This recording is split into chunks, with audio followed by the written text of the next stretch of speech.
Well, welcome to Miami Valley, folks. Thank you for joining me on the second part of our excursion for today. And we have a long afternoon into the evening, into the night. So we're beginning our little journey here. So the formations that you see in front of you is what we call sandstone formations. These sandstone formations have three different layers of sedimented rock. The first layer on the bottom is called the organic sandstone formation. The middle, with the desert varnish, the black streaks that you see in it, that is called the Navajo sandstone. The one way up on top, the crescent, the layer, the icing of the cake, that's called the Shelly sandstone. Like Canyon Vichet. Ah. This formation has a lot of iron, zinc, and magnesium. And as we all know in basic chemistry, iron and magnesium, they don't like each other. They like to be apart. And so when it rains, when it snows, the moisture is collected within these sandstone formation. And sandstone is like a sponge that absorbs water. So there is water pockets within these formations. When it holds the moisture, it then pushes it out. As it's being pushed out, it pushes out the magnesium. And that's the black that you see on the side of the rock wall on the Navajo sandstone formation part of it. Now throughout time, that magnesium will continue to oxidize, and finally within a couple million years, when the first layer comes off, you have silver. Wow. You have raw black silver. Wow. And that's where our turquoise jewelry comes from, and that's what we use. So what we do is when that silver is ready, when it comes off, we collect it. Then we take it like to the sweat lodge that we were in, or a kiva of some sort, or bread kiva. And what we do is we put that black layer of soot and magnesium, and we put it in there, and we build a big fire to it. And it takes about 3 days as it burns off the soot. After 3 days, we open it back up, and we have pure 100% sterling silver. Wow. And so that's where our jewelry comes from. So that's what's in here, is it? That's what's in there, yes. Does the magnesium attract lichen? Yes, it does. It sure does. So the black areas designate the magnesium that's leaching out, but it also attracts the lichen, which also turns more black. More black, yes, exactly. Got it. These formations stand from anywhere from 300 feet to 1,500 feet high. That's how tall they are. And so the names of this formation here is called Centennial Mesa here. The second one in the back looks like two hands coming together like so. That's called the praying hands. Then the one in the back is called Brigham's Tomb. Then we have what looks like two fingers sticking up, and that's called the king sitting on his throne. The third one over here is called the Castle Butte. And the state Castle Butte, and the stagecoach. Now, we here categorize our formations by buttes, mesas, and spirals. A mesa is considered to have a humongous flat top. A butte is small, like a coffee table. So a mesa would be like a table, and a butte would be like a small coffee table. And then the spiral, you have like the fingers sticking up there. So this is the left hand and the right hand and Merrick Butte here. And that's the names of these formations. We have right behind us Mitchell Mesa.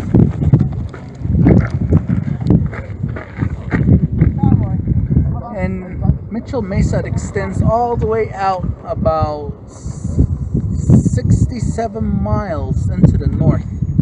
And that borders Monument Valley and gives Monument Valley 156,000 acres of land. Now within this valley here, we have 9 people or 9 families that exist here in this valley. And tonight we're going to be guests of one of the 9 families. And a lot of the people that live down in this valley live a traditional lifestyle. Meaning, no power, no electricity, no running water, no air conditioning. Everything is natural. And they tolerate the different moderations of heat and cold. And they're adjusted to it perfectly because that's all they know. It does snow here. We do get about 5 to 6 feet of snow in the winter time. And then in the rainy season, we get like about 3 to 4 feet moisture when it rains because we have wild flash floods, and then it just accumulates in different ponds, and the natural erosions of creek beds begin to form, and then that's where you get a lot of your natural remedies, the plants, and a lot of the sage, a lot of the different type of plants available for natural remedies. So when a Navajo medicine man or an apprentice is going to collect the natural remedies, the first place he would look is right down by the creek bed, because that's where all the nutrients would accumulate to. And so some of the natural remedies are the rabbit brush, which is this here, and then we also have the Navajo tea out in the distance there. Right beneath it we have the yucca. The root of the yucca is used as a soap. We use it to cleanse our body with. We also wash our hair with it. Now my grandfather, he used yucca most of his life. His hair now is right down past his knee, and it's silver, not white. And that's so it is very irritating at first if you're not used to it. I was gonna throw some yucca out there for you guys. I don't know. But no, the yucca has several different uses of it. Not only for ceremonial use, it's also used for daily cleansing as well too. And when the animals, when they get bitten by the snake, when they get bitten by other reptiles, they use the yucca to clean the bites. Also, if we get bitten by snakes or other reptile that are roaming out here, we use yucca to clean up the wound, and then we dress it with other natural remedies. So, first round of questions. Anybody? Wow. How long has your family been here? It goes back like 7 or 8 generations so far. So it's been a couple, maybe 150 to 200 years or so. My grandfather always told me that this is where we originated from, right here. So in my family history, it goes all the way back to chiefs. And in this area, the Navajos organize themselves through what we call a clan system. Just like the Scottish have a clan system, we also have a clan system here as well too. Each individual has 4 clans.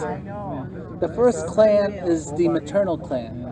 So my first clan would be my mother's first clan. We got you trained right. You know My that. second clan would be my father's first clan, which is his mother's first clan. Then my maternal grandmother's first clan, and then my paternal grandmother's first clan. The female is the matriarch in the family. She runs the show. But for a male, it has a lot of advantages. If I wake up one morning and there's no electricity, it's not my fault. I gave you the money. If the sheep are starving, it's not my fault.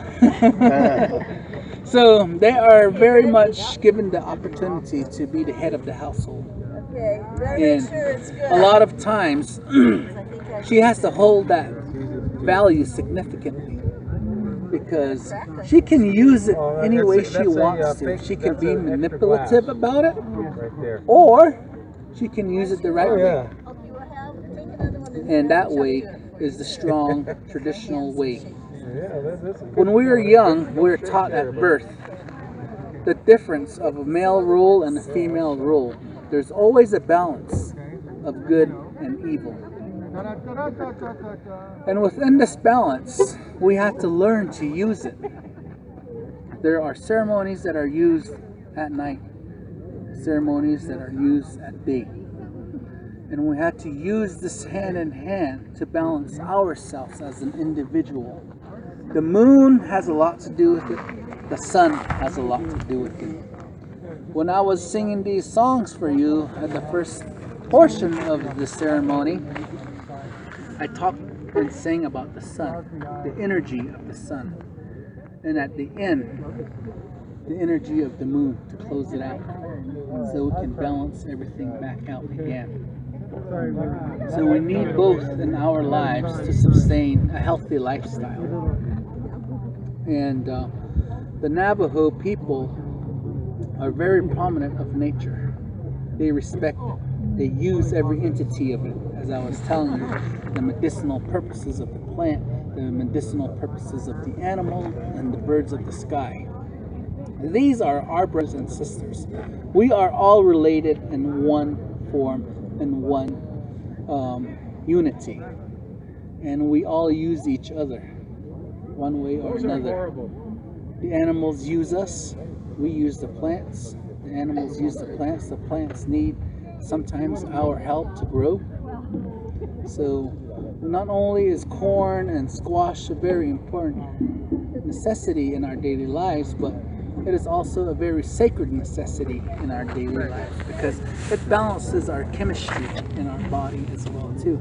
All of this that you see here has a purpose to it. Its chemistry has a very prominent purpose for our daily lives, and we use it every single day. There's not a day in this world that I don't use something of nature on a daily basis, and I have to use it because if I don't, and then there's no way for me to balance myself. When the sun comes up, my prayers are said, and that's to bring one balance. When the sun goes down, it's to bring the balance at night. So I need to say my prayers in the morning to get my balance started, and say my prayers at night to get my balance started for the night. Energy flows clockwise. Everything in nature clockwise.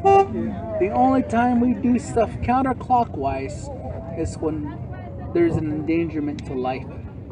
Something has to be undone. A balance has to be undone to correct the situation, to correct the illness. And that's why nature has different ways for us to unbalance that situation counterclockwise. That's why when we had you enter the sweat lodge, clockwise. Never ever did you ever go counterclockwise. It was always clockwise. So when we enter these homes, clockwise.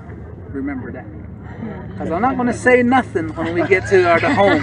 I want to see what you do. I want to see how much you listen. I'm half asleep, but I know what I'm saying.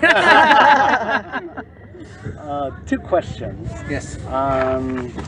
You referred to your lineage and the matriarchal, and can you share with them about how you recite your name of those clans whenever you come together for ceremony? When we introduce ourselves,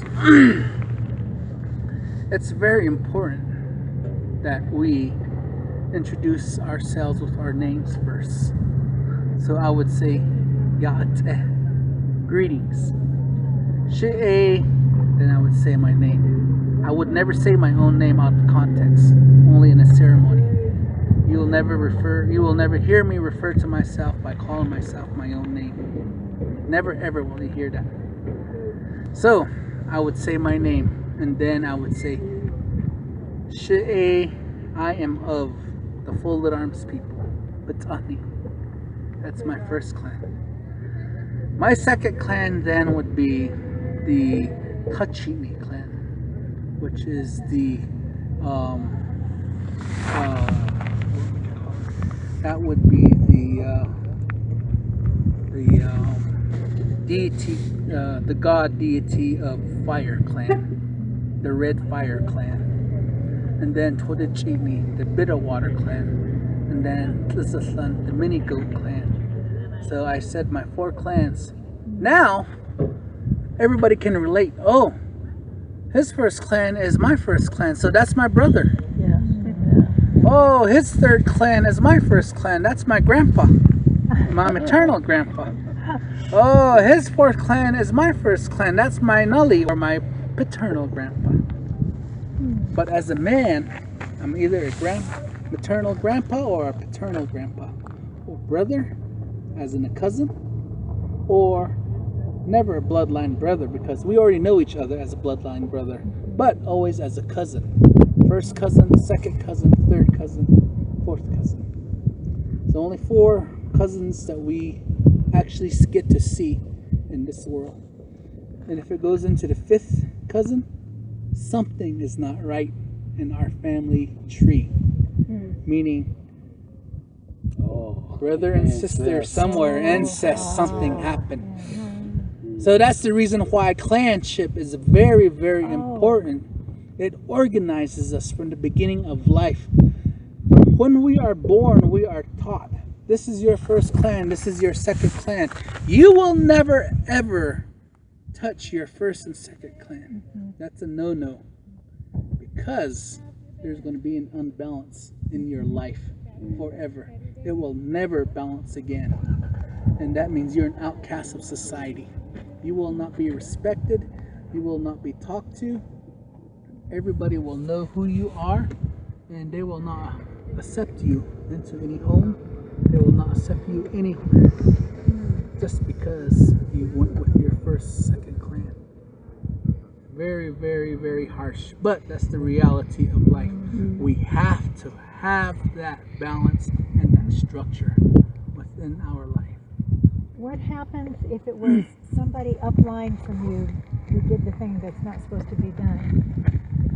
Do you and yours and all those going forward from you, are they affected by that? It's affected, yes, we will be affected, but that's the reason why there are counterclock ceremonies Yes, to brilliant. undo the wrong. to undo the wrong. Yes, A wrong can always be right. yeah. There is never a wrong for a wrong eternity. No. A wrong can always be right, one way or another. Here we go. Recorded. Recorded. So that is the first part of it. Second question is going back to 8 generations your family has been in the valley here. And there's been an emergence. There's a storyline of your family emerging from here. Yeah, so we've always been here and emerging from here as well too. But that's something I want to talk about later, way out in the backcountry area. Then what about the Athabascan migration, northern Canada, moving into this area here? Is there some kind of connection with like Lake Baikal and Athabascan, and then migration down to this area? Those that came from the north. That's modern history. And I am choosing to tell you traditional history. Yeah. Okay. Yes, Okay. nice one. I want to stay away from modern history Yeah. Okay. until Nice. something has to come together to make it easy for you to understand. Yes. Yeah. But I will talk about the Athabascan later on, a little later on. Questions? I know you guys are burning with questions. Come on. Oh, yes, the children. So everything you've talked about makes plenty of sense. But in this world, in this modern world, kids are sent to a certain school and then they go off to college maybe, or has the modern life affected these traditions that you're talking about? Has it affected everyone, or is it just some people who seem to live a more modern life and don't seem to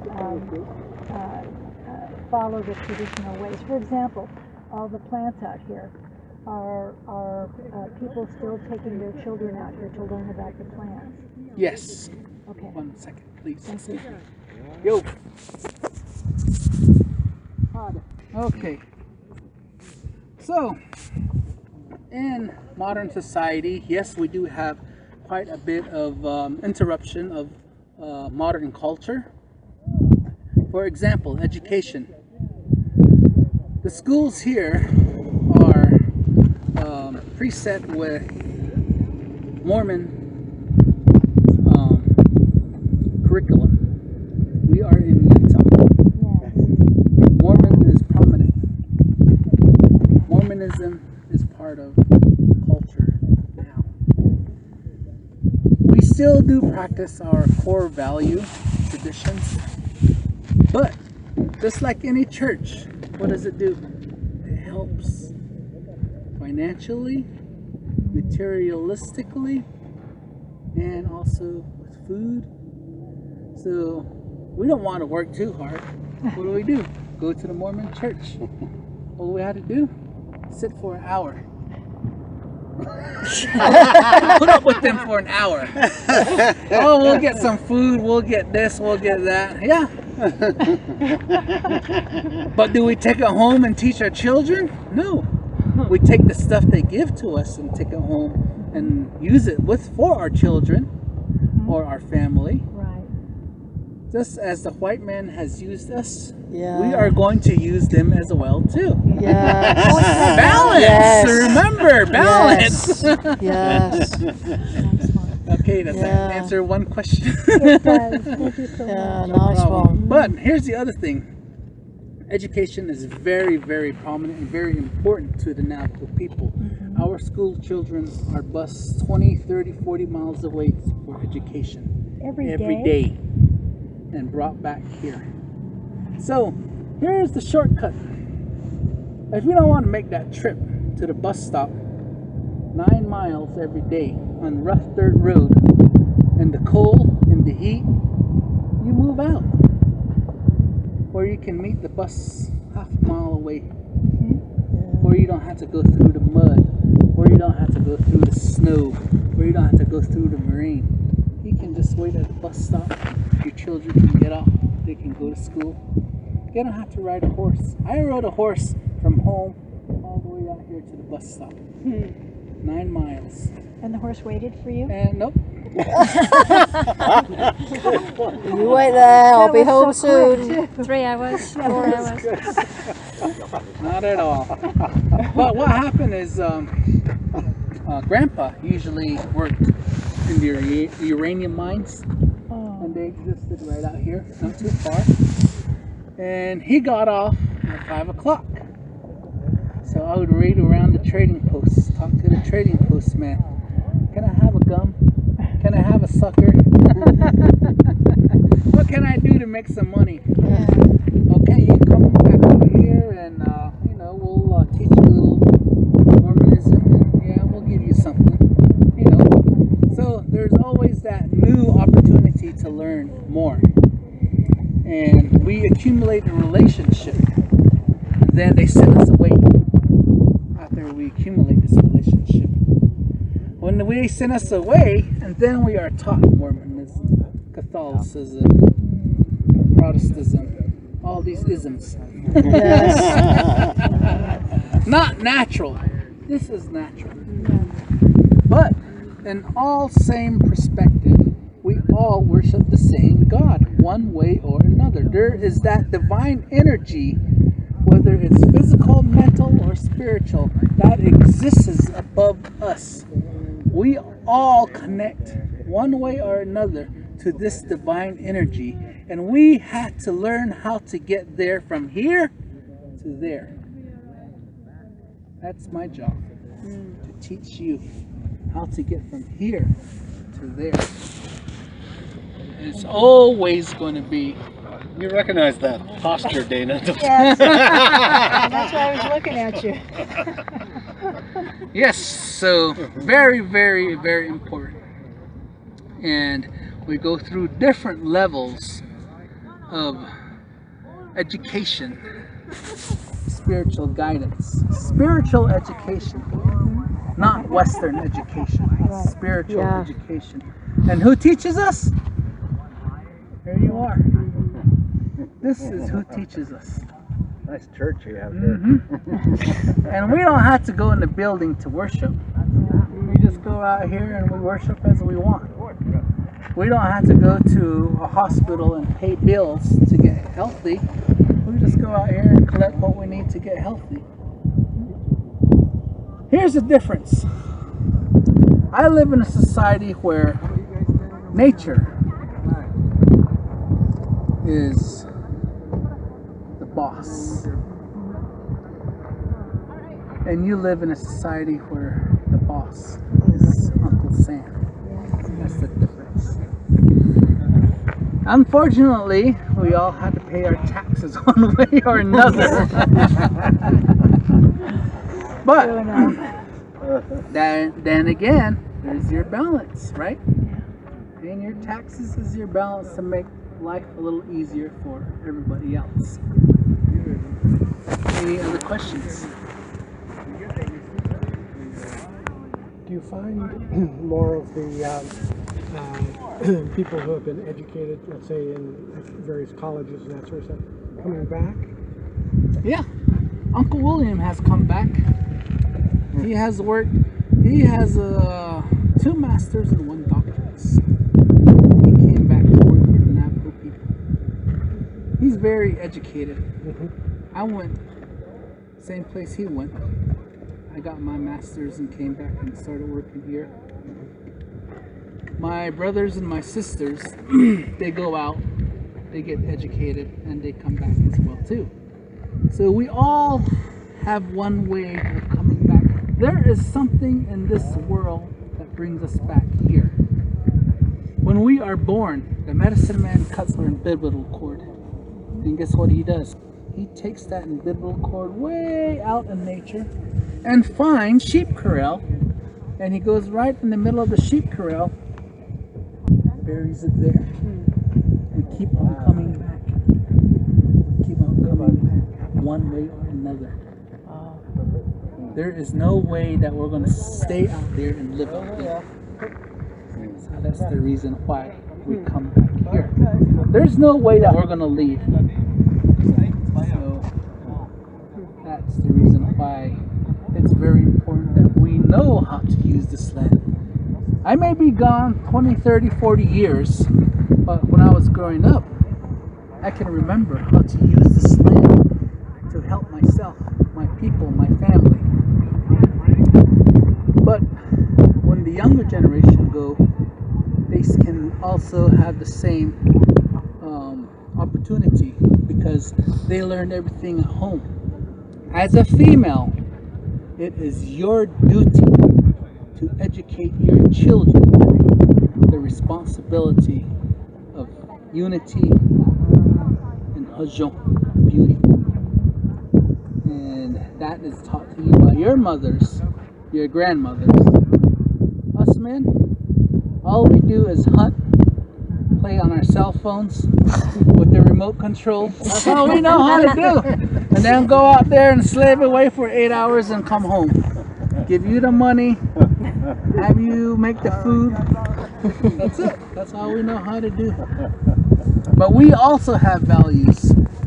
Our value as a male is to support and stand behind the female 100%. Discipline nowadays we call child abuse. Back then we didn't have no such thing as child abuse. Discipline was always physical, one way or another. That brought balance to us. Physical discipline. And it wasn't always hard physical discipline. Oh, one or two swats. That's about it. No, we all got that before, but not hard. Always a lot of talking. To balance that physical discipline, we had to incorporate spiritual discipline as well too. The grandmother would say, "Okay, what did you learn from it? Yeah. Now, this is what the gods would have done if we didn't discipline you." So this discipline comes from the roots of our forefathers, from our ancestors, and it is instilled within the female and within the male, and it is then brought to our children. And from there, that's where we begin to teach about life, the responsibilities of being a parent, the responsibility of being an adult. And so, in all moderation, we take that into perspective sometimes and say, "Oh, I'm above this. My knowledge is beyond this." If you do not humble yourself, you're going the wrong direction. Balance always has to be the same. One cannot outweigh the other. If that balance does outweigh the other, who can correct that? You yourself. The higher power. Mother Nature does it, it's not going to be beautiful. It's not going to be pretty. Ouch. It's going to hurt. Yes, ouch, it did it to me. It's going to hurt. A lot of times you end up losing something you value so much in your life. Your spouse, your children, your home, your animals. Something. And she will level it back out for you. Make you humble again. Nature has that responsibility. And it's given to her, and it's taught from there on to the female. That's why she is the one that has the brain in the family. She can go with it as she please. I don't know what direction she wants to take it, but it's up to her. And we just have to follow as men. It's up to her. And if it doesn't work out, we fail. So then the children are affected. They go to the grandparents. We as husband and wife then leave and depart. But the children belongs to the male. A female will never take children. It always goes back to the male. Oh, it's opposite in our society. Yeah. Mhm. Totally opposite. Yeah. Mhm. That's where the balance comes in. So, questions? Ready to go to the next spot? Yeah. All right, let's go.